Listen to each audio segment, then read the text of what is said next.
Karena agama kita mengajarkan jangan kau celah Tuhan-Tuhan mereka, jangan kau hancurkan rumah ibadah mereka. Yang kita tegas di sini adalah jaga anak kita. Pertama, jaga caranya, pendidikan anak kita. Nikah, hati-hati carikan jodoh. Bolehlah dia menikah dengan beda agama kemudian masuk Islam seperti bapaknya si Kamal. Boleh, tapi pasangannya harus yakin pandai agama. Kalau kita orang Bugis, itu kalau kita bukan orang banyak, tapi kita itu kalau bahasa Jawa sampean, panjenengan, itu kita itu. Mestinya ibu panggil suami panjenengan. Jangan kupikir, "Hoi, kau di mana ini?" Ya ketawa, saya serius ini. Ya, pilihkan. Itu namanya tegas, hati-hati milih jodoh. Tegas itu.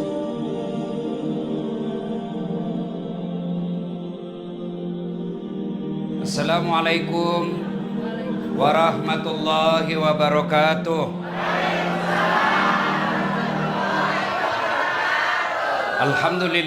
Alhamdulillahi rabbil alamin. Wabihi nasta'inu ala umurid dunya waddin. Asyhadu an la ilaha illallah wa asyhadu anna muhammadan abduhu wa rasuluh.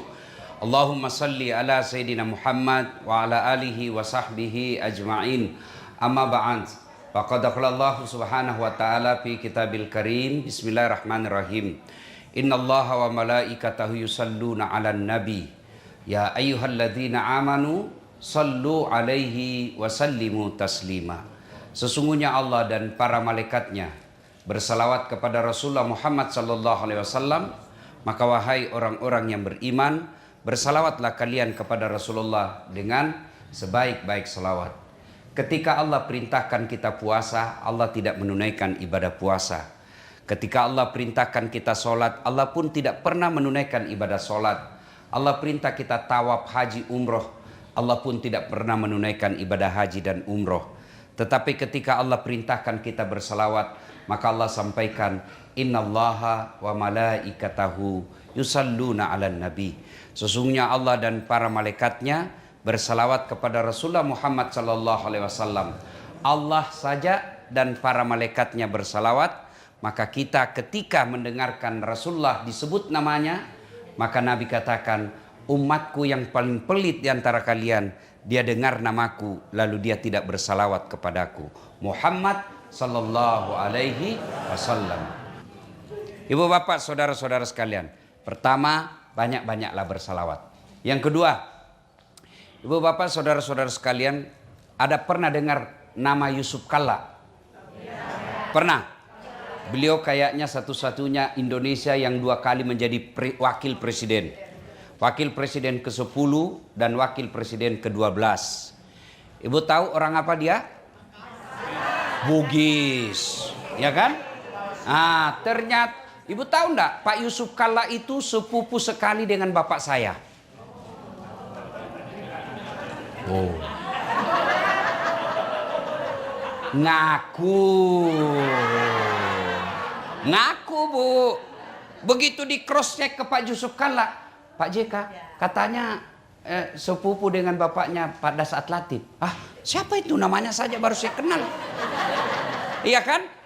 Ibu-ibu kenal Prabowo? Tahu Prabowo? Itu masih saudara sama saya itu Bu. Ngaku. Begitu juga nanti di akhirat. Ya Allah saya Islam. Ya Allah saya Muslim. Ngaku sampean. Kamu ngaku. Kalau kamu Muslim, mana tandanya? Bapak-bapak di sini kan pegawai toh? Misalnya bapak pegawai di mana? Sebut satu. Pak Farhad. Di mana pegawainya? Hotel. Bapak kalau mau masuk di situ pakai ID card. Bapak-bapak kalau masuk kantor pakai ID card. Iya kan? Itu standar minimal. Saya ngaku pegawai, misalnya pegawai di Apple. Mesti ada standarnya apa? Ini kartuku. Kalau tidak, kau tidak boleh masuk. Begitu juga Islam. Di akhirat kelak Allah tanya, kalau kamu Islam mana karaktermu, mana identitasmu?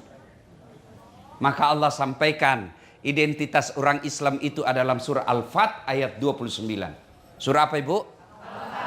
Surah apa? Al-Fat 29. Minimal selesai ceramah nanti update status. Identitas umat Islam surah Al-Fat 29. Surah apa Ibu? Ayat? Masya Allah. Mari kita dengar bunyinya. Bismillahirrahmanirrahim. Muhammad Rasulullah. Bahwa Muhammad itu adalah Rasul Allah. Dan Rasul itu, Nabi itu dikasih mukjizat. Mukjizat itu Allah kasih berdasarkan tantangan zamannya. Nabi Musa dikasih mukjizat apa? Tongkatnya bisa jadi ular. Kenapa? Zaman itu tukang sihir paling hebat. Dikasih tongkat, tak. Ular-ularnya Fir'aun habis dimakan oleh tongkatnya Nabi Musa. Nabi Isa diberi mukjizat. Apa? Mampu menyembuhkan orang-orang penyakit kusta. Kenapa? Pada saat itu orang mengagungkan ilmu kedokteran. Tapi satu yang tidak bisa disembuhkan, kusta. Nabi Isa, dia usap, sembuh penyakitnya dengan izin Allah. Ya. Ibu, Nabi Sulaiman pada saat itu orang mengagungkan kekayaan. Nabi Sulaiman diberikan kekayaan. Apa kekayaannya? Kerikil rumahnya emas. Anda di sini kerikil rumahnya emas? Paling orang Bugis giginya dikasih emas. Kan? Nabi Muhammad sallallahu alaihi wasallam pada saat itu orang mengagung-agungkan apa? Sastra, syair. Maka Allah berikan salah satu mujizatnya apa? Quran yang ketika orang mendengar Bapak baca sejarahnya Umar bin Khattab masuk Islam, dia kan mau datang mau membunuh Nabi. Balik haluan karena dia bilang, "Kenapa Muhammad kau mau bunuh? Nah, saudaramu sendiri dengan iparmu sudah masuk Islam. Fatimah itu sama suaminya masuk Islam." Ah, benar aja. Iya benar masuk Islam. Balik haluan dia. Dia masuk ke rumah adiknya, begitu dia buka pintu langsung dia banting iparnya. Ternyata kau berbohong. Kau ternyata masuk Islam selama ini. Adiknya datang si Fatimah, dia bilang, "Kenapa kalau kami masuk Islam? Kalau kami masuk Islam, kenapa?" Dia bisik di telinganya Umar, "La ilaha illallah Muhammad Rasulullah." Dia tebas, dia sikut adiknya, berdarah bibirnya. Lalu adiknya berkata, "Kamu bisa menyiksa fisik kami, tapi kau tidak bisa menguasai akidah kami." Umar lalu berpikir, barusan dia lawan adik saya ini. Ingat Pak, Umar itu tegas tapi lembut hatinya. Pada saat dia duduk, dia kasihan lihat adiknya, dia usap itu, dia ambil kira-kira kalau sekarang sapu tangan. Ya, dia usap itu bibirnya adiknya berdarah, adiknya tepis tangannya, jangan. Lalu dia duduk menyesal, dia pegang kepalanya, tiba-tiba dia lihat ada di bawah tempat duduk ada lintingan-lintingan kertas, bukan kertas, lintingan-lintingan daun kurma. Karena waktu itu tidak ada kertas, Bu. Dia lihat gulungan-gulungannya, apa itu? Tidak boleh kau sentuh. Cobalah saya lihat sedikit kalau bahasa kita. Ayolah saya lihat dulu apa itu. Coba saya lihat. Akhirnya adiknya berikan. Dan apa yang dibaca? Surah Toha ayat 1-5. Lembut hatinya dan menyatakan diri langsung masuk Islam. Kenapa? Kagum dengan kalimat-kalimat yang ada dalam surah Toha. Maka Allah berikan mukjizat Nabi Muhammad. Apa mukjizatnya? Quran. Nah, kemudian Bapak Ibu saudara-saudara sekalian, Nabi, kemudian Umar masuk ke dalam Islam. Lain kali kita cerita ini. Ya, tentang tokoh-tokoh orang Islam yang masuk Islam. Muhammad Rasulullah, bahwa Muhammad itu adalah utusan Allah. Walladzina ma'ahu, dan orang-orang yang mengaku dirinya Islam punya karakter, ciri-ciri, identitas, ID card. Satu, asyidda' walal kufar, tegas kepada orang kafir. Tapi ingat, jangan salah paham tentang tegas terhadap orang kafir. Apa itu tegas? Tegas dengan prinsip inna dina indallahil Islam. Islam is the single one, the true religion behind the God. Gaya-gaya saja ini bos. Gaya-gaya.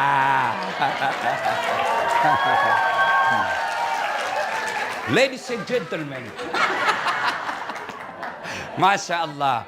Harus ditanamkan itu dalam diri kita. Saya yakin sedulur-sedulur, tuan-tuan, bapak-bapak, mantap akidahnya. Tapi anak bagaimana? Saya punya kenalan baru hari ini, namanya Kamal. casingnya Amerika, tapi jiwanya Muslim. Bu, bu, dengar bu, bu, hei, bu. Kalau ibu meninggal, siapa yang doakan ibu? Jangan kau harap suamimu, pasti dia kawin lagi. Percaya bu. Sampai teman saya di Makassar, ibu-ibu, dia bilang kurang ajar itu tetangga saya. Kenapa? Masa baru 3 bulan istrinya meninggal, belum lagi kuburnya kering, dia kawin lagi Ustadz. Saya bilang teman saya lebih hebat, masih hidup istrinya dia kawin. Ya bu, siapa yang doakan ibu? Anak. Tuan-tuan, bapak-bapak yang saya muliakan, saya cinta karena Allah. Ayo anak-anak kita gimana imannya? Maafkan saya bu, maafkan saya. Anak ibu bawa kok ndak hadir duduk di sini. Mestinya anak kita duduk dengar dakwah. Hah, bahasanya? Minimal nanti dia duduk, ibu nanti pulang jelaskan apa yang saya sampaikan. Harus bu, ada ikhtiar. Nah ibu sekarang, kalau di sini ibu khawatir agamanya anak, ikhtiarnya kirim ke kampung neneknya sekolah. Itulah tugasnya ibu. Sekarang bagaimana ibu yakin agamanya akan selamat kalau sekarang aja ibu tidak bisa kendalikan? Demi Allah, kita akan ditanya.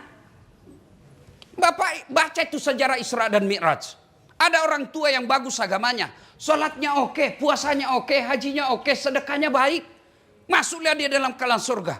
Ditanya, ya Allah tahan itu. Itu bapak saya. Itu orang tua saya. Kenapa dia masuk surga? Saya nih masuk neraka karena dia tidak didik saya dengan baik. Tidak pernah saya dikenalkan Islam. Dia sibuk cari nafkah. Dia sibuk urus dunia. Dia sibuk cari celengannya, sedepositonya. Tidak pernah saya diajari. Kalau saya masuk neraka, kenapa dia masuk surga? Bukankah dia bertanggung jawab kepada aku? Ingat Quran katakan anakmu nanti jadi musuh-musuhmu. Maka Allah katakan, Pak Haji, mau kemana? Mau ke surga. Tunggu dulu, belum selesai urusanmu nih. Siapa itu? Anak bungsuku ya Allah. Ku anfusakum wa ahlikum nara. Itu makna dari ayat, jaga diri dan keluargamu dari api neraka. Jangan sampai bapak sholat subuh tidak pernah dibangunkan anak. Ini penting. Jangan anggap remeh mendidik anak bu. Penting. Kenapa? Karena itulah masa depan kita ketika di alam kubur. Tuan-tuan yang saya hormati, mau tahu masa depanmu nanti di akhirat? Lihat anakmu sekarang. Lihat anakmu sekarang. Kalau dia masih datang ke masjid berjamaah, insya Allah aman deh. Kalau malam Jumat dia masih baca Quran, buka Yasin, insya Allah bisa kita remah. Kalau kita lihat dia masih pakai jilbab, alhamdulillah. Tapi kalau kau tidak pernah lihat dia sholat, usianya sudah belasan tahun, tidak pernah kau lihat dia datang ke masjid jamaah, tidak pernah kau lihat dia pegang Al-Quran, demi Allah itu tanda-tanda bakal sengsara hidupmu di Quran, di kubur nanti. Ngapain kita jauh-jauh merantau cari dunia ke sini? Dunia hanya sementara. Dunia ini sementara. Wa mal hayatud dunya illa mataul hurur. Dunia ini hanya tipu daya, transit. Dunia aja ini yang hanya paling lama kita hidup 70 tahun. Tapi berani kita merantau ke sini untuk memperbaiki dunia. Kenapa untuk akhirat kita tidak abai? Untuk akhirat kita abai. Itulah anak kita. Didik anak. Pulang ini bu. Bukan ini perkara gampang. Bukan perkara gampang. Saya yakin tidak ada yang mati kelaparan anaknya di sini. Tapi yang mulai tidak sholat pasti banyak. Ini jangan marah dan merasa tertekan. Ini agar kita sadar untuk kembali evaluasi. Pentingnya menjaga akidah anak kita. Itulah yang disebut asiddaul al-kufar. Tegas kepada orang-orang kafir. Bukan tegas itu kita perangi. Bukan tegas kita lempar rumahnya. Itu keliru. Karena agama kita mengajarkan. Jangan kau celah Tuhan-Tuhan mereka. Jangan kau hancurkan rumah ibadah mereka. Yang kita tegas di sini adalah jaga anak kita. Pertama jaga caranya, pendidikan anak kita. Jangan ibu bapak berpikir, ini kan cuma pendidikan. Justru pendidikan itulah pintu masuknya agama. 2, untuk menjaga anak kita. Bapak hati-hati pilih pendidikan. Kalau boleh saya bersaran, kalau Bapak tidak yakin bisa selamat akidahnya anak di sini, bagaimana caranya Bapak Ibu bisa kirim ke Indonesia, bawa ke pesantren, minimal 3 tahun, akidahnya kuat, oke kau kembali ke sini. Kalau ibunya aja tidak sholat, bapaknya tidak sholat, anak kita bergaul bebas, sekolahnya juga sekolah yang tidak pernah belajar agama, bagaimana ibu yakin agama anak kita akan selamat? Saya baru-baru juga ceramah ke Australia. Saya tanya, berapa tahun? Lebih 40. Berapa anaknya? 5. Agamanya? Yang 2 kayaknya masih Islam. Yang 3 sudah tidak jelas. Dari situ saya, kalau boleh, jangan marah Pak. Kalau boleh, kerja, kumpul uang, balik ke Indonesia, selamatkan anak-anak kita akidahnya. 2, pendidikan. Yang kedua, nikah. Hati-hati carikan jodoh. Bolehlah dia menikah dengan beda agama kemudian masuk Islam seperti bapaknya si Kamal. Boleh, tapi pasangannya harus yakin pandai agama. Kalau kita nikahkan anak kita dengan non-muslim yang tidak seiman dengan kita, lalu anak kita sholatnya juga tidak beres, hampir bisa dipastikan cucunya nanti sudah tidak jelas agamanya. Maka hati-hati milih jodoh. Ini adik-adik yang masih jomblo di sini. Kata Nabi, kau menikahlah dengan 4 pertimbangan. 1, itu agama. Nabi sudah pesan. Li jamaliha, lihat cantiknya. Cantik penting. Kenapa? Dia hampir 24 jam di depanmu. Iya toh? Baru bangun dia. Mau tidur dia lagi. Mau pergi kerja dia lagi.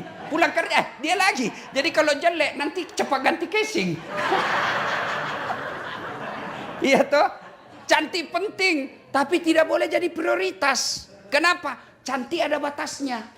Apalagi zaman sekarang, Pak. Wow, cantik di medsos, mulus. Oh, kamera 360.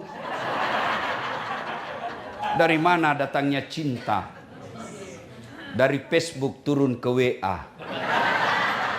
Dari mana datangnya kecewa? Setelah ketemu ternyata berbeda. Iya toh? Masya Allah. Cantik ada batasnya. Ya, ibu-ibu, 20 tahun cantik.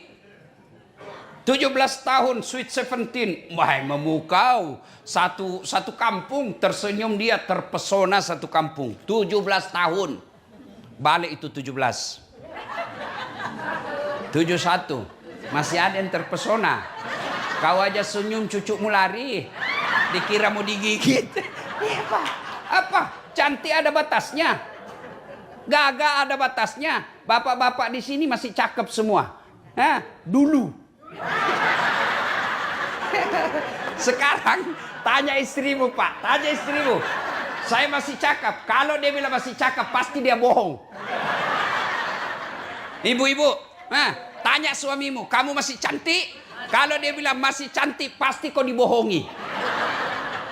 Iya toh? Cantik ada batasnya. 2, cantik itu subjektif. Subjektif. Cantik menurut Dasar, belum tentu cantik menurut Kamal. Iya toh? Kalau saya ditanya, siapa perempuan paling cantik di dunia, Ustadz? Ada istri saya di samping pasti, istri saya dong. Bapak protes, istriku, enggak urus saya istrimu. Iya toh, subjektif. Ada yang suka yang hitam-hitam, ada yang suka yang bening, ada yang suka body gitar, macam-macam. Iya toh, macam-macam. Iya toh, itu subjektif. Maka adik-adik sekalian, kalau kau menikahi seseorang karena kecantikan, siap kau kecewa. Kenapa? Pasti ada batasnya. Sampaikan itu ke anakmu. Memang kau lagi cantik sekarang, tapi kalau kau cantik pertimbanganmu, biaya operasionalnya mahal. 2, kata Nabi, ini cantik. Nabi katakan pilihan cantik, tapi jangan prioritas. 2, kata Nabi, pilihlah karena keturunannya, tapi jangan prioritas. Kenapa? Ada orang bapaknya Nabi, anaknya jadi pengkhianat. Nabi Nuh. Ada orang bapaknya pengkhianat, anaknya jadi Nabi. Nabi Ibrahim alaihissalam. Ya, itulah sebabnya orang Jawa mengatakan bebet, bobot, dan bibit. Iya toh? Nggih? Nggih? You understand? Yes. Iya Bu. Tapi tidak boleh prioritas. Penting kita lihat siapa bapaknya. Perlu kita lihat siapa ibunya. Tapi kalau anaknya baik, itulah dia. Yang ketiga, kata Nabi, ini nasihat buat bapak-bapak, pilihkan jodoh untuk anaknya. Yang ketiga, kata Nabi, pilihlah karena kekayaannya. Rasulullah menikahi Khadijah, salah satu pertimbangannya karena Khadijah orang paling kaya di Mekah waktu itu. Penting, tapi jangan prioritas. Kenapa? Kaya ada batasnya. Oh, dia kaya Ustadz, tidak bakal miskin 7 turunan. Betul, masalahnya dia turunan ke-8.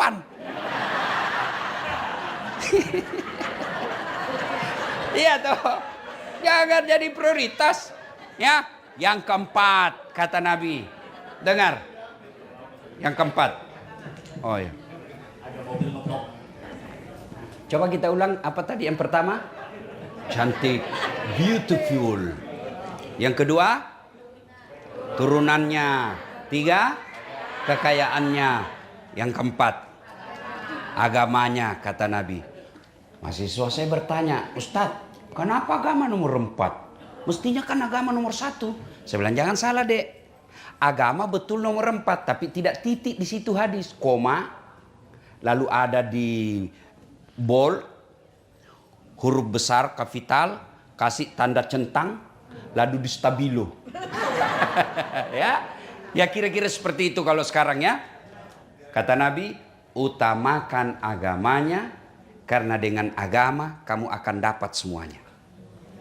Ada orang cantik Bu, cantik betul, tapi akhlaknya kesurupan. Iya toh? Iya. Ada lagi mukanya, Masya Allah, akhlaknya baik, tapi mukanya hancur. Iya kan? Iya. Ada lagi kaya, tapi mulutnya kasar. Tidak mungkin ada perempuan berkumpul 4-empatnya.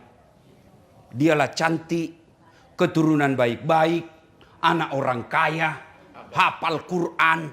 Kalau ada bapak ibu tahu di sini, tunjukkan saya. Saya juga masih mau Pak. Iya. Kan susah untuk kumpul ke-4-empatnya. Maka Nabi tegaskan, utamakan agamanya. Kalau dia miskin, maka agamanya akan memperkaya dengan akhlaknya. Kalau dia tidak cantik, maka tutur katanya akan mempercantik kelakuannya. Paling sial dialah jelek, keturunan tidak jelas, pengangguran, agama tidak jelas. Emangnya waktu kau pilih tutup mata? Ya, tuh, dengar, ya.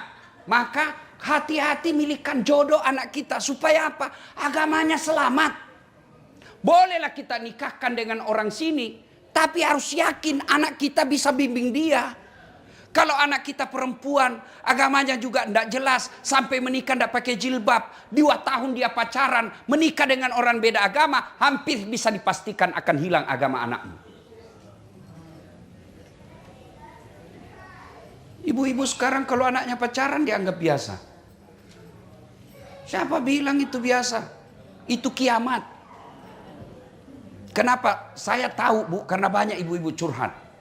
Rata-rata ibu-ibu curhat yang tidak saling menghargai karena lama pacaran.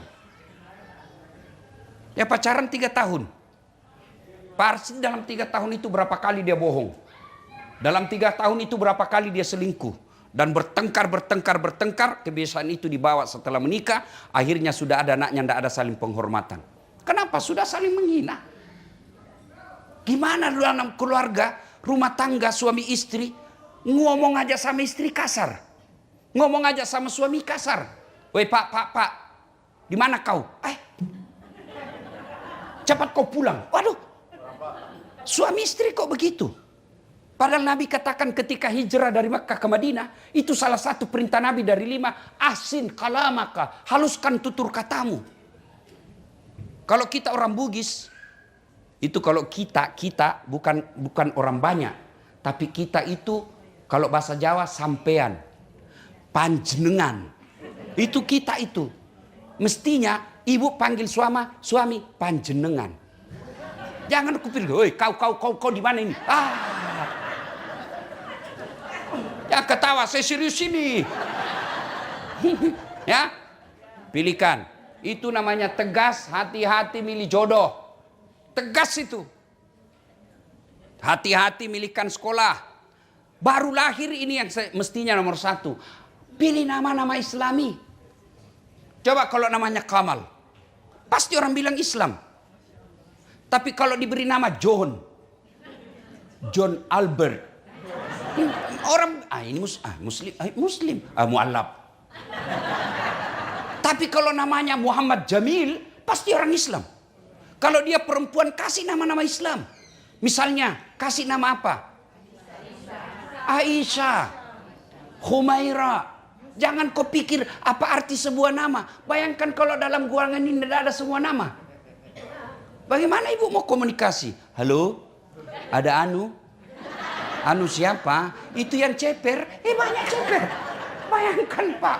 Coba, saya dosen komunikasi. Nama itu simbol dan bisa mewakili karakter orang. Ketika Bapak dengar nama saya, Dasat Latif, pasti Bapak bisa bayangkan. Oh, Ustadz Sulawesi, selalu pakai putih-putih, yang selalu bilang beleng-beleng. Itu dari simbol. Maka nama itu penting, Bu.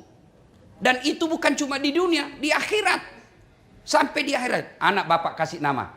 Lahir cucu. Nah, saya kasih ke Khalid. Ini Khalid salah satu panglima perang Umar bin Khattab yang menyeberangkan Islam sampai ke daratan Eropa. Ini Khalid, nak. Nah, saya kasih kau nama Sumayyah. Kalau dia perempuan. Apa itu, nak? Ini Sumayyah, perempuan pertama. Dia budak, hamba sahaya. Tapi membela akidahnya. Dia rela mati. Dialah perempuan pertama yang jihad fisabilillah. Ditombak oleh Abu Jahal. Saya mau kau punya akidah seperti Sumayyah. Kasih nama, kau siapa namamu, nak? Lionel Messi. Baru PC. Iya kan? Nama penting. Ya, coba kalau nama anak kita ya Humaira, dipanggil ya Humaira, yang kemerah-merahan pipinya. Orang doakan. Ya, itu tegas namanya. Jangan kita keikut-ikutan.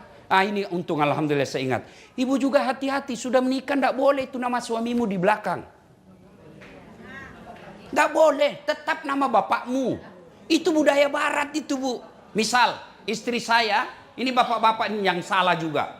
Kenapa mesti nama suami namamu di situ? Ya misalnya saya, istri saya namanya Naura Nasrun. Jadi kalau saya ganti di situ Naura Dasat, berarti anaknya si Dasat. Iya kan? Itu budaya Eropa. Budaya Muslim, Naura Dasat, anak saya. Makanya sama-sama Naura. Mamanya namanya Naura Nasrun, anak saya namanya Naura Dasat. Boleh Dasat di belakangnya, tapi ada kalimat Naura istrinya Dasat. Boleh kalau begitu. Tapi kan repot.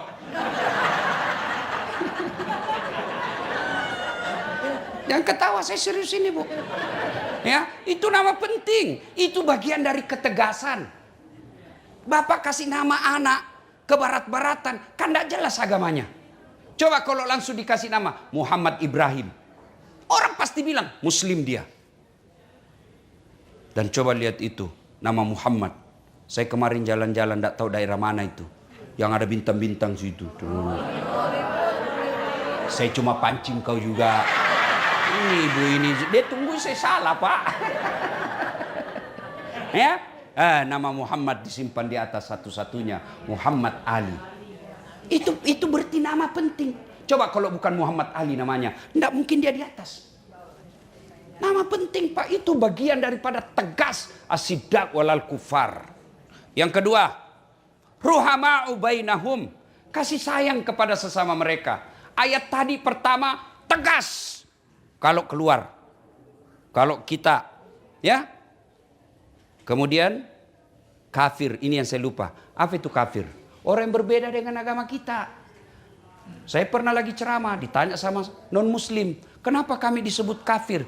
Jangan salah paham, kafir itu bukan maknanya kasar. Kafir itu yang menyembunyikan, tertutup. Kenapa disebut menyembunyikan? Karena dia tidak mau mengakui keesaan Allah, maka disebut dia kafir.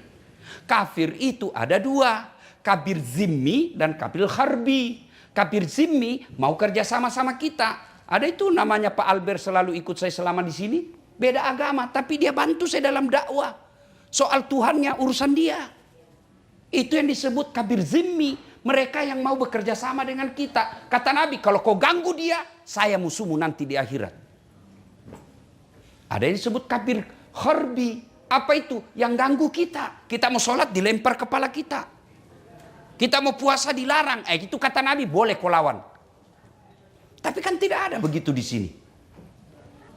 Nah, yang kedua, tanda orang Islam, ingat baik-baik Bu, surah Al-Fat ayat 29.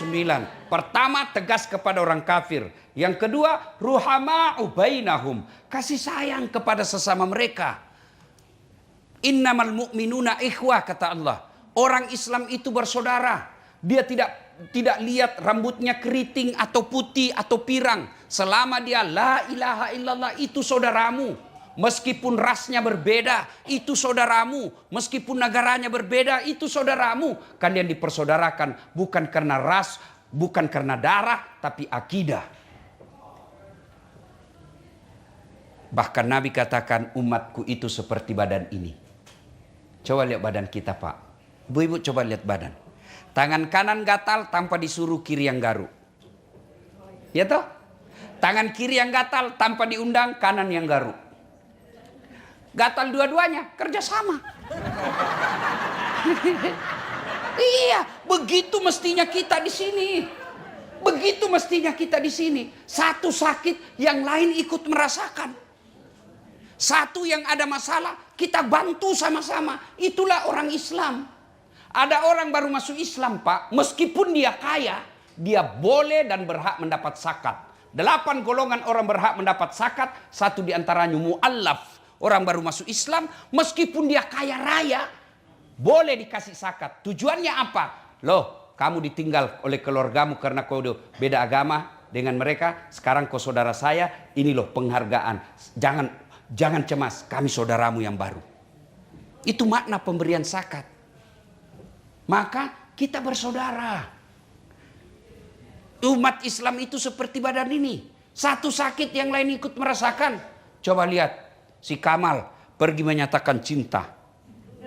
Jalan-jalan dia. Tiba-tiba tahan tuh kakinya. Kaki tahan tuh. Seluruh tubuh bereaksi. Mulut dulu tuh yang bereaksi. Reaksi berikutnya, mata mencari. Reaksi berikutnya, mulut meniup. Reaksi berikutnya, tangan mengusap. Waduh. Iya toh, padahal kaki yang bermasalah. Nggak ada orang tahan tuh kakinya. Jalan kau, siapa suruh kau pergi jalan kau. Itulah Muslim. Itulah Islam. Wa'tasimu bihablillahi jami'a wa la tafarraku. Berpegang teguhlah engkau kepada tali persaudaraan agama Allah dan janganlah engkau bercerai-berai. Ini pegang erat-erat sebagai perantau, sebagai orang yang tinggalkan dan kita tinggal di negara ini, kita bersaudara. Saudara kita satu saudara seagama, yang kedua meskipun kita beda agama, kita saudara sebangsa, Persatuan Indonesia sila ketiga. Kita bersaudara. Cuma kadangkala yang membuat kita berpecah belah satu, gosip.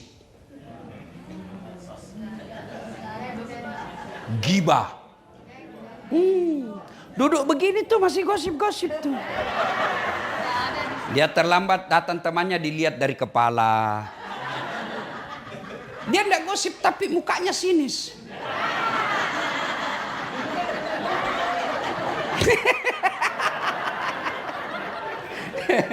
Sudah sinis, dia itu apa? Kenapa? Jilbabnya ndak seragam. Iya. Kayak umbul-umbul. Nah, dia dengar orang, dia dengar yang kau gosipi, besok dia tidak datang lagi. Putus persaudaraan. Iya. Ibu-ibu memang itu penyakitnya tukang gosip. Saya aja ada yang gosip saya. Jadi itu juga bajunya yang di YouTube.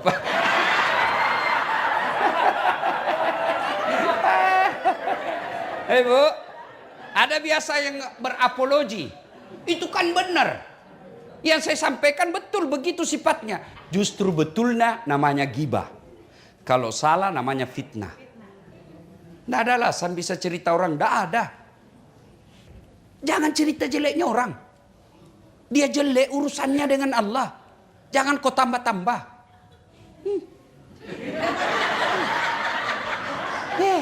Rajin betul pengajian. Tapi suaminya selingkuh. Memangnya dia senang kalau suaminya selingkuh? Iya. Kita kan suka tambah, suka ikut campur. Biar bukan urusan kita, campur aja dari kerjanya. Hati-hati bu yang suka ikut campur, nanti takdirmu seperti toge. Tahu toge? Coba lihat itu toge. Pecel ada.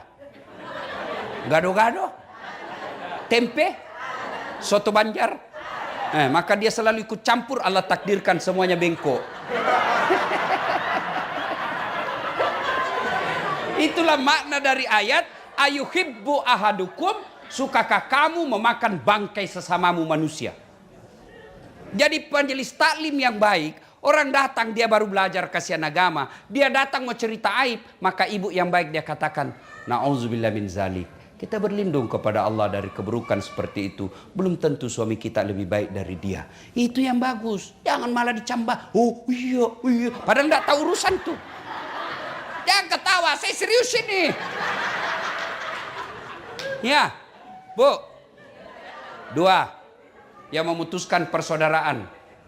Apa itu? Sombong. Apakah sombong pakaian mahal? Belum tentu. Itu rezekimu.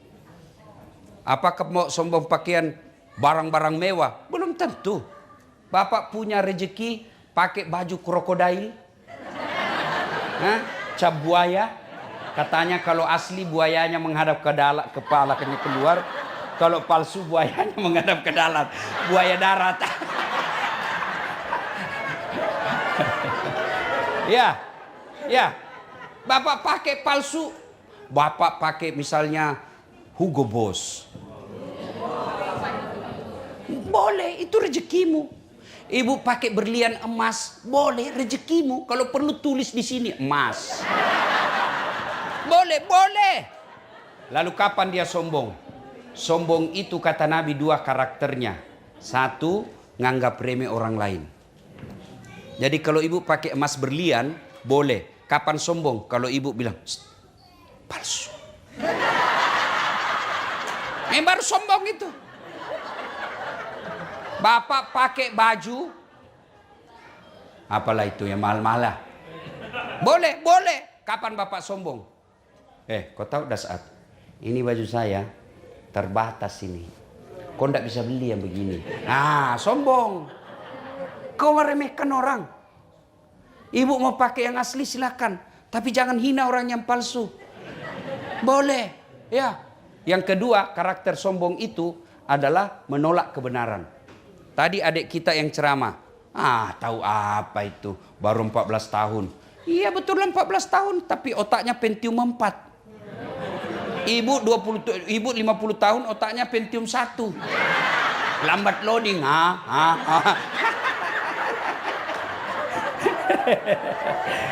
Jelas Ibu? Apa itu sombong?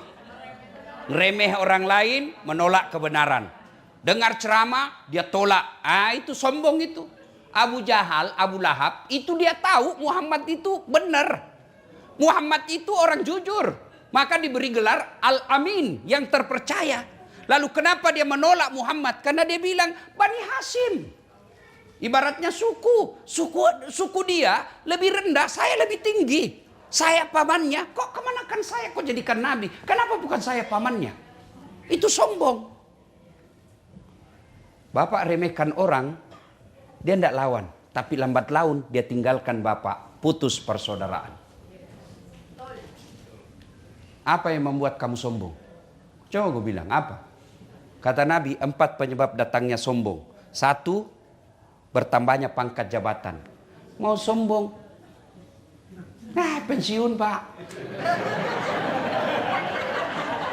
Apa kau mau sombong dengan jabatan?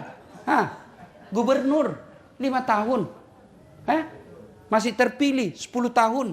Mau tidak mau, pasti kau keluar. Tuh Joko Widodo. 10 tahun, wabillahi taufiq wal hidayah. Masih mau pakai mobil Indonesia 1, lewat dibilang, oh sudah gila ini bapak ini. Apa kamu sombong? Presiden aja enggak boleh sombong, apalagi ketua masjid.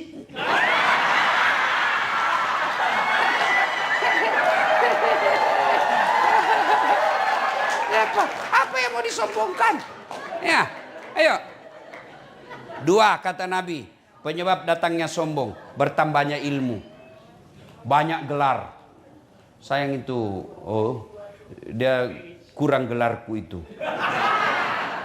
Kalau lengkapnya itu Dr. Dasat Latif, SSOS, Sarjana Sosial, SAG, Sarjana Agama, MSI, Master Science, PhD, Philosophy of Doctor. Alhamdulillah baru-baru disetujui oleh universitas untuk kepangkatan saya profesor. Doakan mudah-mudahan awal tahun sudah jadi guru besar. Oh, jarang-jarang orang Pak seperti saya. 2 doktornya Bu, 2 doktorku Bu, 2 sarjanaku. Lalu kamu sombong dah saat, oh jangan. Wa ma utitu minal ilmi illa qalila. Saya tidak berikan kamu ilmu kecuali sangat sedikit. Apa yang kamu sombongkan dengan ilmumu? Allah cabut ilmumu, dikasih pikun. Apa? Ada cerita ini Pak, wallahu alam benar atau tidak? Banyak sekali gelarnya Pak. Bertumpuk-tumpuk. Begitu jelang pensiun, dikomplain sama istrinya. Pak, biasanya kalau kau mau pergi kampus ngajar, kau cium-cium jidatku. Ini sudah hampir 2 minggu tidak pernah lagi kau cium saya. Dalam hatinya, astagfirullah, berarti siapa saya cium selama ini? Ternyata ya dia cium pembantunya.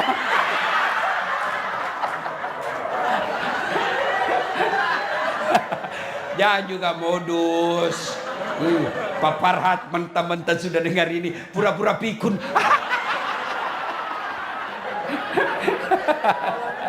Ayo, apa yang mau kau sombongkan?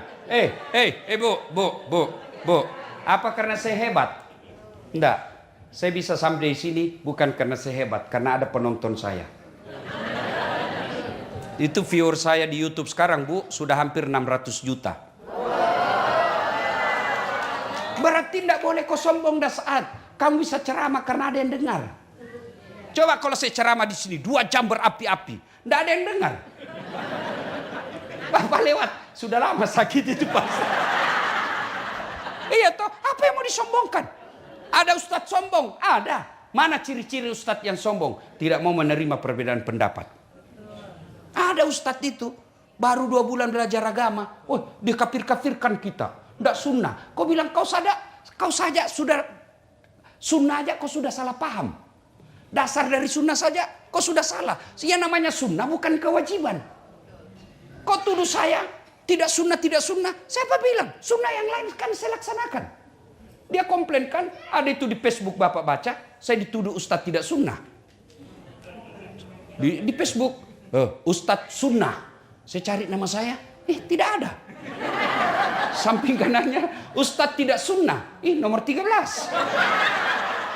Saya tanya, kenapa kau tuduh saya tidak sunnah? Buktinya, kau tidak pelihara jenggot. Saya bilang, kalau tidak mau tumbuh.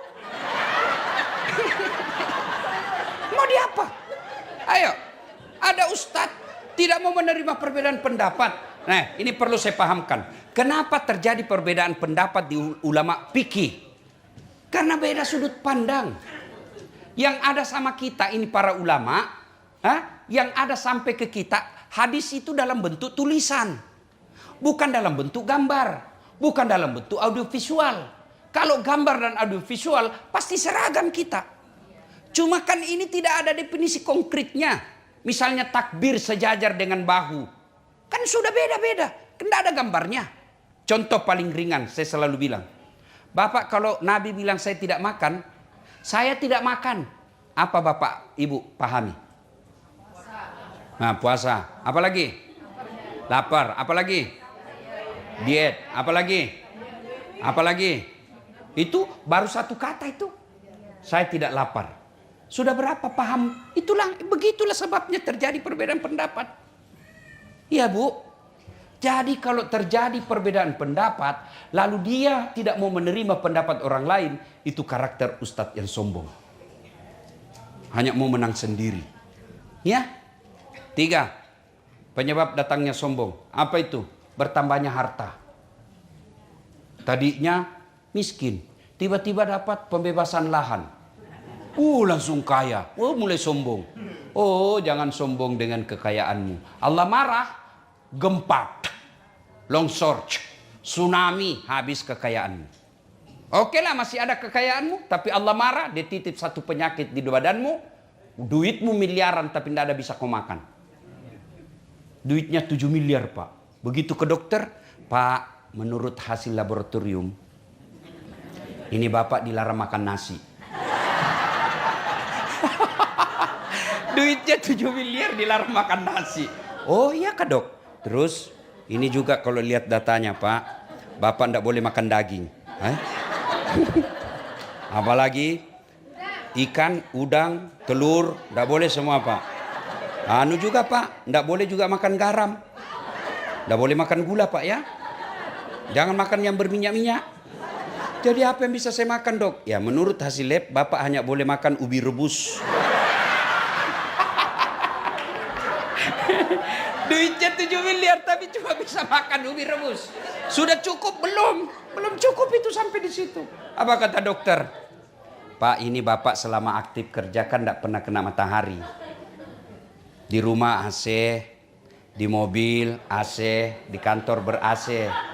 Jadi mulai besok Pak kalau bisa pagi-pagi Bapak jalan berjemur ya. Jangan pakai baju. Supaya kena matahari bajunya Pak ya. Pakai juga celana pendek supaya kena matahari ini ya. Jangan pakai peci. Ya kalau bisa Bapak jangan pakai sendal. Jam 9 sampai jam 10 dia kelilinglah di kawasannya. Nggak pakai sendal, nggak pakai baju. Apa bedanya sama gembel?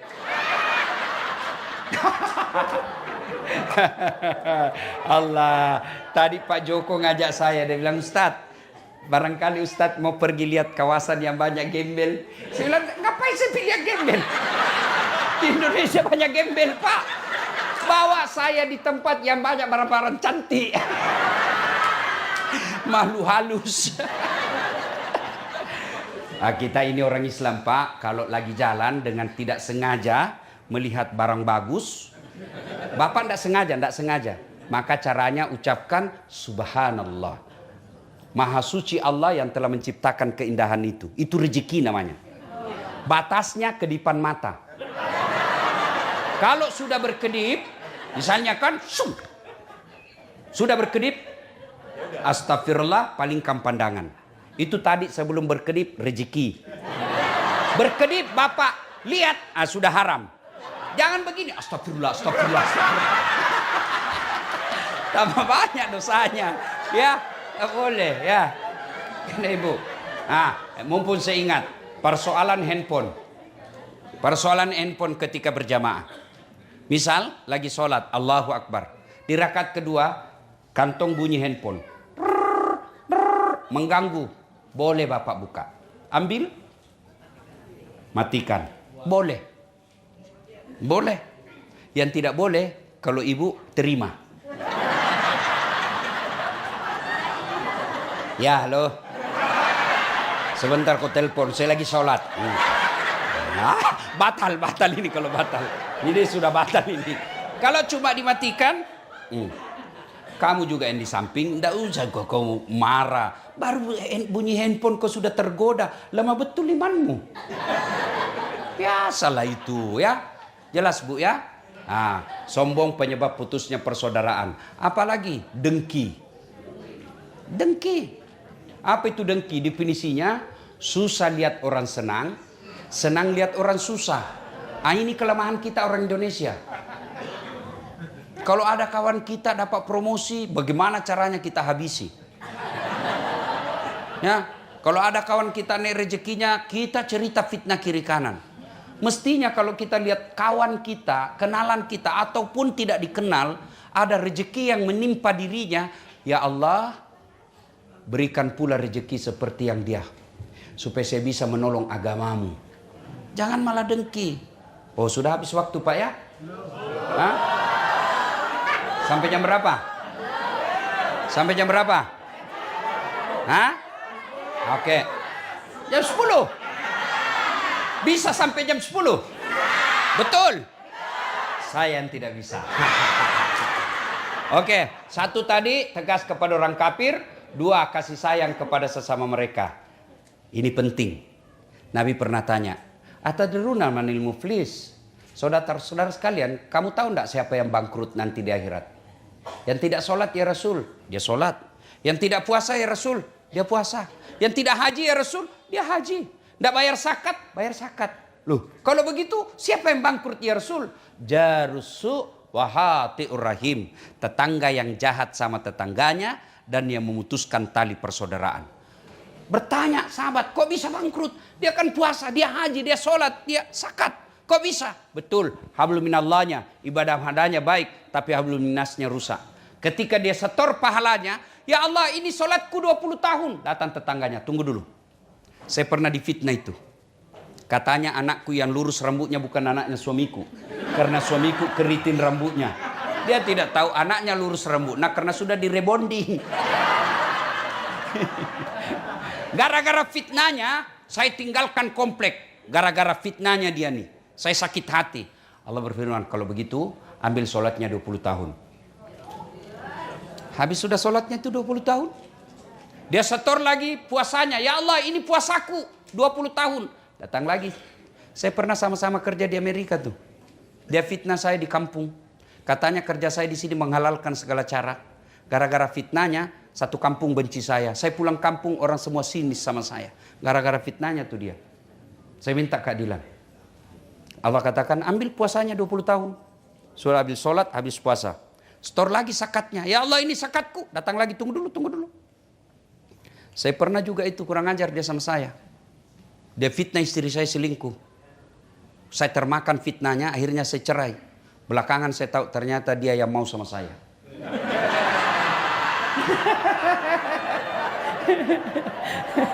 Saya minta kepadamu ya Allah. Allah katakan ya sudah ambil zakatnya. Habis sudah amalnya tua. Habis. Semua habis.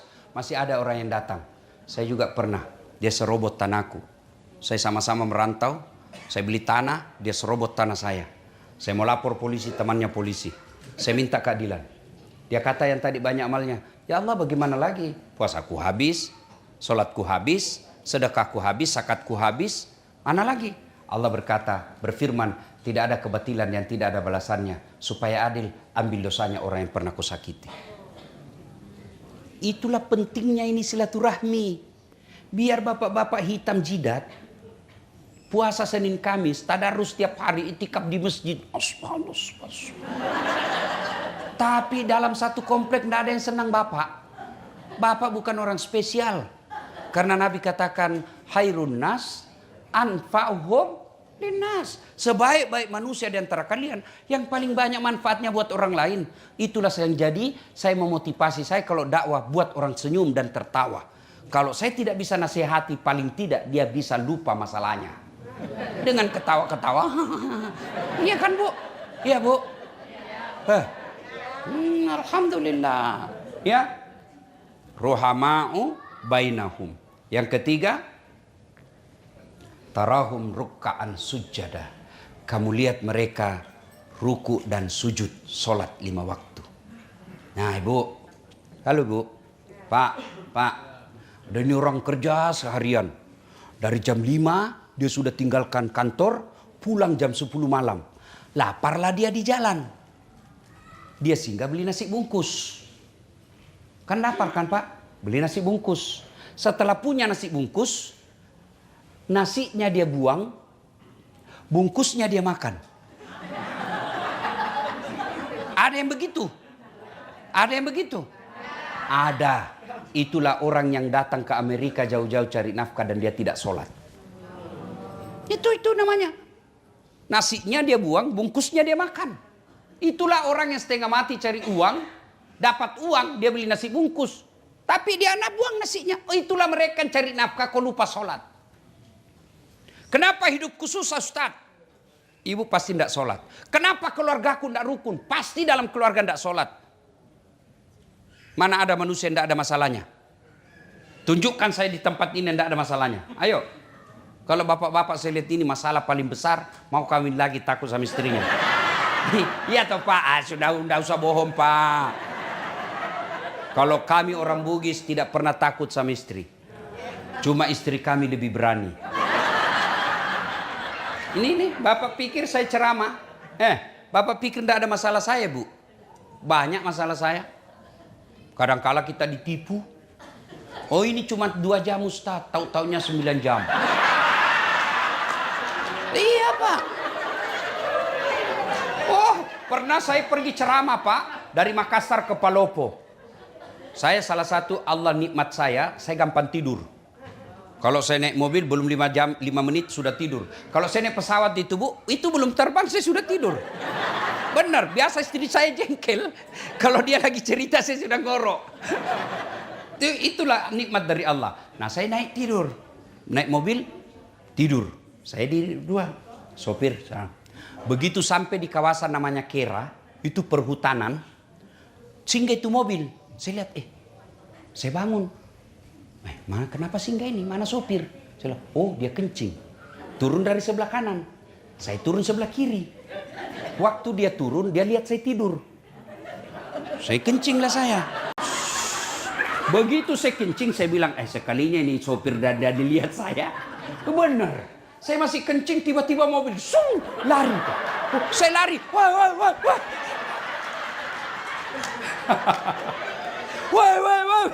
Apalagi sudah laju. Saya mau telepon di atas mobil. Baju saya kemana-mana kan selalu begini Bu. Baju dalam saya putih, saya buka karena saya takut lecek. Saya buka, baju dalam saya putih. Ini putih, songkok saya putih. Nggak ada yang singgah mau ambil saya Bu. Semua mobil lewat saya kasih. Nggak ada, kan tengah hutan. Dia kira saya pocong. Jadi saya punya inisiatif. Saya bilang, sekali di tengah saja. Saya bilang, nanti dikira betul saya pocong. Ditabrak, minggir saya Pak. Ditinggal saya Pak. Gerimis, basah kuyup. Saya sholat di pinggir jalan, sholat subuh. Saya berpikir, mudah-mudahan ini sopir. Kalau azan subuh dia sadar, dia kasih bangun saya. Benar. Begitu dia baru sadar. Azan, Pak Ustadz, bang. Mana Pak Ustadz? Baru dia balik. Jam berapa dia baru tiba di tempat saya Bu? 6:15 menit. Dari jam 1 dini hari.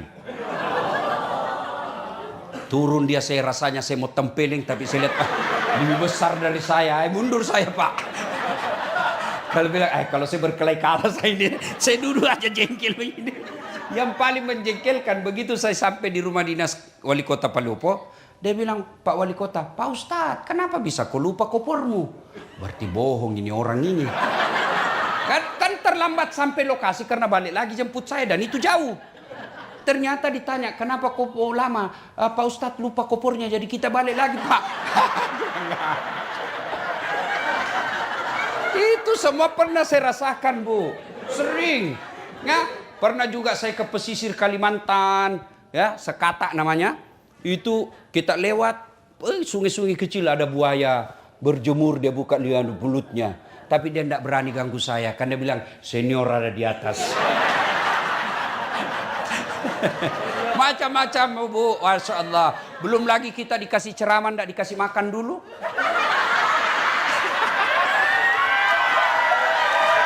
Macam-macam. Oh Allah. Oh bukan di sini, bukan ini, bukan. Ibu sangka buruk lagi. Bukan ya. Macam-macam Bu. Wah, tapi masalah paling besar buat saya sekarang Bu, banyak janda-janda curhat. Ustadz, baru saja suami saya meninggal. Adakah doa-doa penenang jiwa? Saya kirimilah doa. Lama-lama dia bilang, Ustadz, jiwaku sudah tenang. Maukah Ustadz menjadi imam dalam hidupku? Saya bilang, aduh, mohon maaf ibu, saya bukan imam, saya penceramah. Masalah Pak. Mana ada orang tidak ada masalah. Bapak sudah kerja, karir bagus, apa masalahnya? Terancam pensiun. Iya kan? Berumah tangga, ada orang sudah ada anaknya tidak punya rumah sampai sekarang. Ada punya rumah tapi apa masalahnya? Tidak ada anaknya. Ada rumahnya, ada anaknya, apa masalahnya? Suaminya selingkuh. Jadi bupati 1 periode, mau 2 periode. Sudah 2 periode, mau gubernur. Sudah gubernur, ditangkap KPK. Itu, tidak ada orang, tidak ada masalahnya Pak. Semua kita, alhamdulillah tuan-tuan, Allah tidak berkata ada saat kalau ada masalahmu kaya dulu. Ada masalahmu, kau jadi pejabat dulu. Ada masalahmu, kau selebriti dulu. Tidak, Allah cuma minta 2. Ista'inu bisabri wassalah. Sabar, perbaiki solatmu, saya yang selesaikan semua masalahmu. Itu janji Allah. Jadi kalau ada masalah dalam rumah tangga, dalam pekerjaan, dalam cita-cita, tidak usah cari kambing hitam. Koreksi solat. Tidak mungkin Allah sengsarakan orang yang tidak solat. Orang yang sholat, tidak mungkin. Saya sholat Ustadz, betul Bapak sholat tapi tidak ikhlas. Hayalah sholat, asar lagi. Enggak kan tidak ikhlas. Saya sholat Ustadz, betul kok sholat tapi tidak ikhlas. Mana buktinya? Sholat Pak, waduh, kayak main-main. Bismillah. Oh, korat berdua ya kan Ustadz. Siratal ladzina an'amta 'alaihim ghairil maghdubi 'alaihim waladdallin. Iya toh, Bapak ketawa karena membayangkan diri sendiri. Ya kan? Ada orang sholat kayak ditiup angin.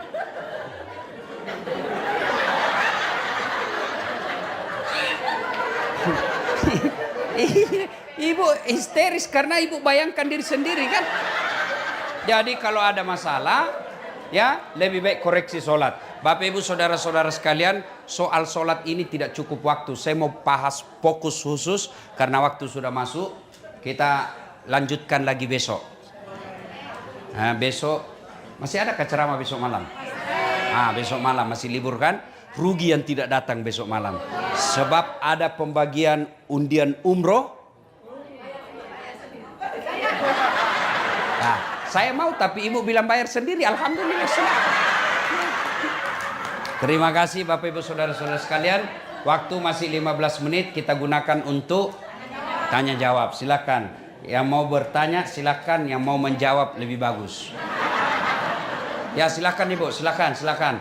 Kalaupun tidak cukup waktu, boleh Bapak Ibu bertanya melalui WhatsApp saya. Ya sudah? Nah, silakan baca pertanyaan pertama. Pertanyaan pertama. Bismillahirrahmanirrahim. Pak Ustadz, pertanyaan saya, kalau kita mengadopsi anak dari non-muslim dan yang mengadopsi itu keluarga muslim, apakah anak tersebut harus bersyahadat? Oke. Pertama, adopsi dalam Islam haram. Tidak boleh. Ya, yang boleh anak angkat. Karena adopsi itu hak-hak orang tuanya putus. Diganti namanya, dikaburkan orang tuanya. Orang tuanya tidak punya lagi hak waris, tidak punya hak sama sekali, putus. Itu haram. Yang boleh bagi Islam anak angkat, anak yang diambil diperlakukan seperti anak sendiri. Ya. Nah, kalau dia masih kecil, tunggu dia sampai dewasa, lalu disahadatkan, diislamkan. Ya, kalau dia tidak Islam, agak susah. Lebih baik Bapak ambil anak angkat Muslim. Banyak berkeliaran di Indonesia. Ya Pak ya. Oke, jelas. Apa lagi? Assalamualaikum. Anu yang baca. Kamal baca. Kita dengar dia pakai bahasa Indonesia. Bisa bahasa Indonesia? Baca. Ayo Kamal. Ya. Kau masuk YouTube saya Kamal. Oke. Assalamualaikum, Ustaz, saya lagi ngambek nih sama olah karena permintaan saya lama didapatnya atau cuman setengah. Jadi Setengah. Ya. Jadi gimana doa yang benar supaya Allah memenuhi doa kita? Oke, terima kasih Kamal. Ini yang ngambek memangnya rugi Allah kalau kau ngambek. Saya kira tadi ngambek sama suami, ngambek sama Allah. Kalau ngambek sama Allah, apa ruginya Allah? Satu dunia tidak sholat, Allah tetap mulia. Satu dunia kafir, Allah tetap mulia. Nah sekarang, kenapa Allah tidak kabulkan doa? Bukan tidak dikabulkan. Dengar baik-baik, ini yang saya bahas tadi subuh. Kullu nafsin berdoalah kamu, ud'uni astajib lakum. Kata Allah, berdoa kamu kepadaku pasti saya kabulkan. Itu Allah yang bilang. Doa kau pasti saya kabulkan. Itu Allah yang katakan. Berarti semua doa dikabulkan. Cuma dikabulkannya Bu ada 4 cara. Satu, cara pertama, apa yang dia minta Allah kasih sesuai yang dia minta. Itu namanya taufik. Ya Allah, sembuhkan penyakitku. Betul sembuh. Itu taufik. Ya Allah, mudah-mudahan bisa naik mobil. Allah kasih, betul bisa beli mobil. Taufik namanya. Ya. Ya Allah, mudah-mudahan anakku dapat jodoh. Dapat betul, taufik namanya. Yang kedua, Allah kabulkan tapi dalam bentuk yang lain. Ya Allah, mudah-mudahan saya sehat. Allah tahu kalau sehat ini, maka dia misalnya kalau dia sehat, dia bisa menikah dengan beda agama dan dia tinggalkan agamanya. Biar aja dia tetap sakit, tapi saya kasih anaknya jadi soleh. Ya, ya Allah, berikan saya mobil. Allah tahu kalau ada mobilnya ini tabrakan, mati. Sudah, tidak usah saya kasih kau mobil, tapi saya kasih kau kesehatan. Ibu-ibu punya anak, usia 10 tahun, minta dibelikan motor. Ibu belikan enggak? Apa karena ibu enggak sayang? Justru sayangnya. Tapi ibu belikan apa? Saya belikan kau laptop nak, kau pakai belajar. Itu yang disebut Allah kabulkan dalam bentuk yang lain. Saya tamat SMA setelah gagal jadi tentara, saya daftar fakultas kedokteran. Mau jadi dokter. 3 kali Pak saya daftar. Tidak ada lulus nama saya. Padahal saya kelas fisika, jurusan fisika 1. Paling hebat dalam kelas saya. Ya. Tidak lulus 3 kali saya ikut 3 tahun berturut-turut. Teman saya lulus. Allah tahu. Kasih tahu jawabannya. Pulang kuliah terjadi tabrakan Pak. Saya turun tolong dia. Berceceran darah di aspal. Dia yang tabrakan, saya yang pingsan. Kenapa? Saya tidak bisa lihat darah. Sampai saat ini saya tidak bisa lihat darah. Lihat aja di YouTube ataupun di grup-grup. Kalau lihat orang berdarah itu rasanya pening perasaan saya. Teman saya yang jadi dokter, dia tugas di Kepulauan Aru. Kepulauan Aru. Mau lebaran saya telepon, kau pulang lebaran dok? Tidak. Rugi-rugi pun cari uang jauh-jauh, enggak lebaran sama bapakmu, orang tuamu. Mahal tiket. Saya bilang alhamdulillah. Untung saya tidak jadi dokter. Saya jadi ustadz kemana-mana Pak. Tidak pernah pusing soal tiket. Allah kasih yang terbaik. Jadi ibu berhenti ngambek. Berhenti ngambek. Allah tahu itu bukan yang terbaik yang kita minta. Yang ketiga, cara Allah mengabulkan ditunda. Ibu tahu Prabowo berdoa sejak 2014. Jadi apa? Presiden. 2014 sudah minta presiden. Lawannya sama Bapak Joko Widodo. Iya toh? Siapa yang menang? Bapak Joko Widodo. Siapa menterinya? Bapak Prabowo. Tapi 2024 baru Allah kasih. Kau baru presiden sekarang. 2014 minta, Allah kabulkan 2024. Nabi Zakaria minta anak sejak usianya 21 tahun. Kapan Allah kabulkan? Usianya 90 tahun. Berapa lamanya itu Bu? 69 tahun. Minta. Padahal itu Nabi, tidak pernah bohong. Sholatnya bagus, ibadahnya baik. Nabi penerima wahyu. 69 tahun baru Allah kasih. Kita berdoa pagi, mau dikasih besok. Baru sholatnya putus-putus. Emang ada orang dalam?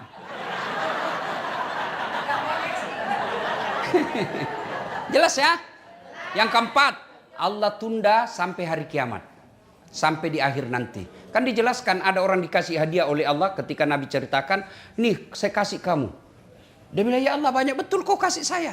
Ibaratnya amalnya 5, Allah kasih 5.000. Kok banyak betul? Allah sampaikan, wahai hambaku, itulah doamu yang saya tidak kasih ke waktu di dunia, baru saya kasih sekarang. Jadi doa jangan sangka buruk. Rugi bu kalau ngambek sama suami masih ada harapan. Kenapa? Boleh ganti. Ya toh? Betul. You understand? Thank you very much.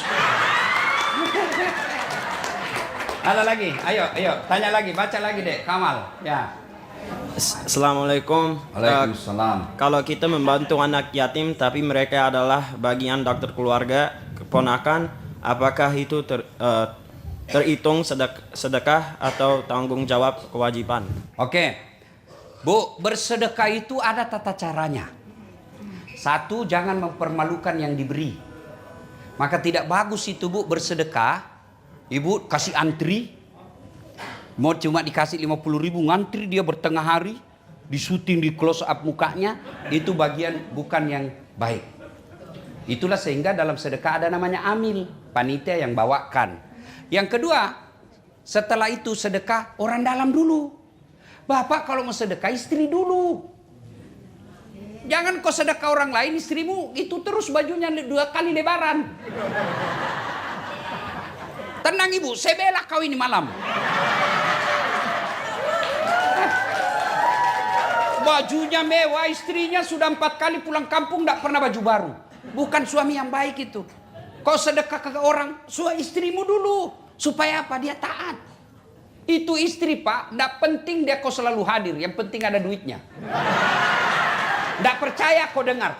Ibu-ibu, biar suami tidak pulang yang penting ada Nah, dengar kau.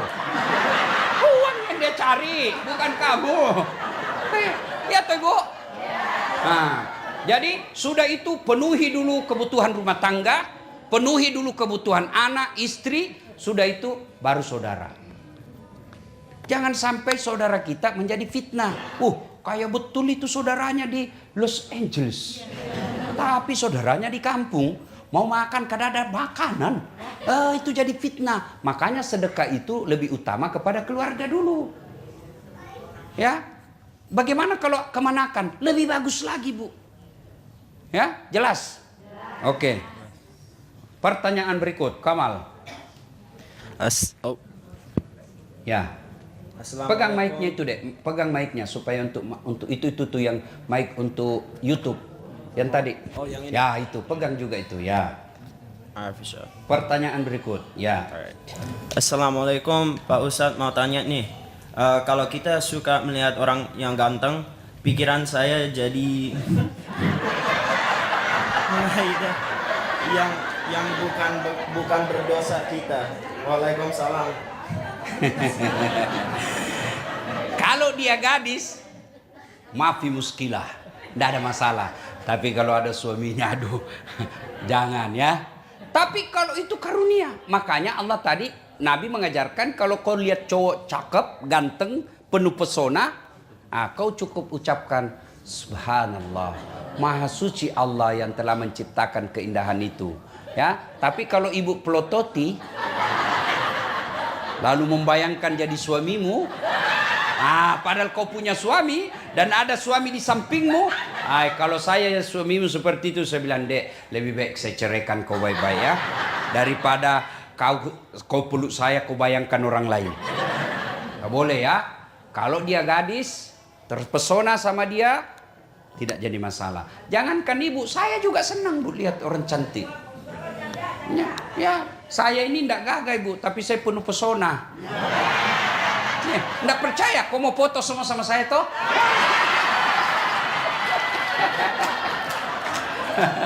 Ya, nah kalau kita lelaki, saya bohong kalau saya bilang saya tidak suka lihat cewek cantik. Enggak, semua itu fitrah manusia. Ya, masih senang daripada saya suka lihat cowok gagah. Jelas, baca lagi, kawal. Oke. Assalamualaikum Pak Ustadz, kalau kebangun pas azan subuh terus kita bersih dua dan wudhu, salat subuhnya 15 ke 20 menit setelah azan, salat subuhnya termasuk atau telat gak Pak? Ya, kalau dibilang telat sudah telat, sah. Kalaupun Bapak misalnya lembur, pulangnya jam 4 subuh karena cari nafkah, Bapak baring-baring ternyata bangun jam 9, boleh sholat. Caranya bangun langsung wudhu sholat, jangan ngaso dulu, ngopi dulu baru sholat. Enggak. Bangun meskipun jam 11 kalau betul-betul Bapak ketiduran, bahkan jangankan ketiduran, lupa saja boleh. Misalnya baru ingat, kemarin waktu ada pesta pengantin lupa saya sholat duhur, begitu ingat ambil wudhu sholat, boleh ya. Sholat itu tepat waktu baik, tapi yang dianjurkan awal waktu. Bapak sholat subuh, sholat asar, misalnya masuk waktu jam 3 sampai setengah 6. Ibu sholat jam 5 itu masih tepat waktu.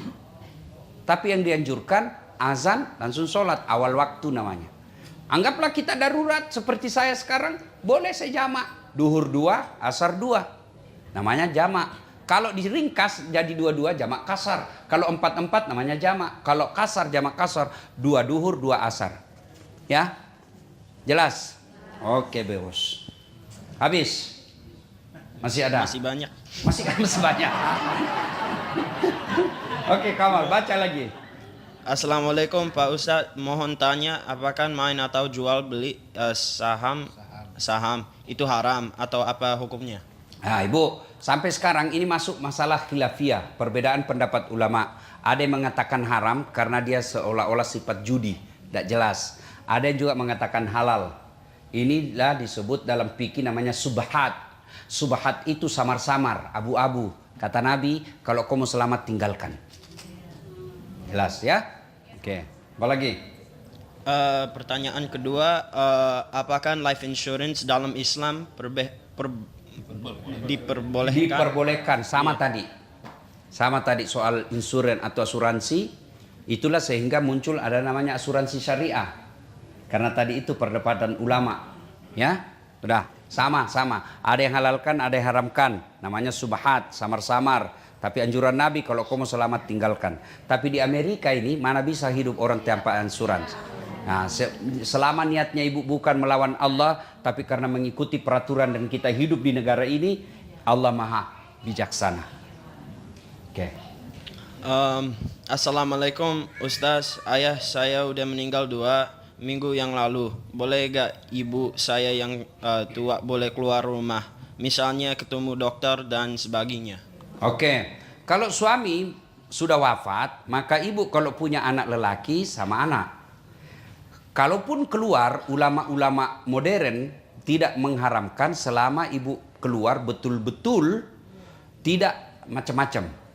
Apalagi kalau usianya ibu sudah 65. Siapa juga yang mau goda ibu ya? Rugi bu, rugi. Kecuali ibunya masih janda muda, 30 tahun ya. Sebaiknya jalan selalu ada mahramnya untuk menghindari fitnah. Bagi perempuan janda itu kata Nabi hanya mereka mampu bertahan 6 bulan. Kalau dia masih haid. Kalau sudah tidak, biasanya perempuan itu kan tidak tergoda lagi sama. Saya tidak tahu lah, ibu-ibu lebih tahu yang soal itu kan. Nah, sekarang ibu kalau mau keluar sebaiknya ditemani lelaki. Jangankan belanja ibu, orang pergi ibadah umroh dan haji saja itu kan harus dengan mahramnya. Ya. Makanya kalau perempuan saya itu, kalau keluarga saya mau keluar negeri dan dia perempuan sendiri, saya tidak pernah anjurkan. Kau mau sekolah, di Indonesia juga bisa sekolah. Mau belajar apa, semua bisa ada. Ya, saya enggak juga sekolah ke luar negeri, alhamdulillah bisa juga seperti saya sekarang. Ya, jelas ya.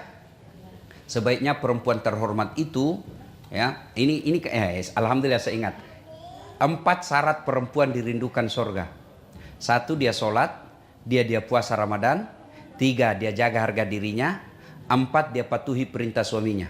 Jaga harga diri ini diantaranya pakai busana muslimah. Busana muslimah tidak mesti jilbab, boleh sarung ibu pakai. Kasih peniti selesai. Yang penting tutup jilbabnya. Ada juga perempuan jilbab 3 lapis kan. Ada merahnya, kuningnya, birunya. Dia kasih miring lagi sedikit. Nah, boleh variasi ya. Ya, yang tidak boleh Bu, jilbab sakaratil maut. Ibu tahu jilbab sakaratil maut? Ada itu yang dia kasih tali, dia ikat-ikat di lehernya, baru dia kasih ke sini, tidak bisa goyang lagi lehernya. Nah, itu belen-belen namanya itu. Ayo ada lagi Kamal, ayo lagi Dek, Kamal. Apakah kita boleh sholat sunnah masjid bisa khutbah Jumat berlangsung? Ya, ketika sholat Jumat berlangsung, Bisa. ya datang bapak terlambat, pernah terjadi pada zaman Nabi, sahabat langsung turun duduk, Nabi anjurkan kau sholat Jumat, sholat sunnah dulu 2 rakaat. Sholatnya apa? Berbeda ulama. Ada yang bilang sholat tahiyatul masjid, ada juga yang menyatakan sholat qabliyah Jumat. Pokoknya sholat sunnah 2 rakaat.